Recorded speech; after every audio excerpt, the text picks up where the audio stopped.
Welcome to Penrose Learning, where we make understanding easy. You'll begin by signing into OneDrive with your Microsoft account so uploads are tied to your cloud storage.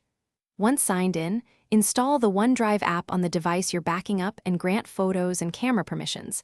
This lets OneDrive access images. Next, enable camera upload or select specific folders to back up now. This starts automatic syncing. Make sure you have enough storage and that uploads are allowed on your network. Otherwise, pause large syncs until you're on Wi-Fi. You should configure sync options so OneDrive backs up the files you need without clutter. On Windows, enable folder backup to protect desktop, documents, and pictures. This mirrors folders into OneDrive. Use selective sync to keep large folders off devices that lack space. Deselect them in settings.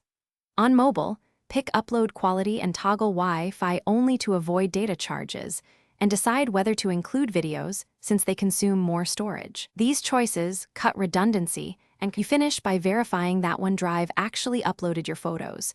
Check the Recent or Photos view in the app or web interface and open a few files to confirm integrity. Once verified, organize images into folders or albums and enable files on demand to free device space while keeping cloud access. If something goes wrong, try the troubleshooting tip. Check app permissions, confirm you're connected to Wi-Fi, and verify remaining storage. Then restart the OneDrive app and reinitiate the upload to resolve most sync issues. Thanks for watching. If this was helpful, leave a like and consider subscribing. See you next time.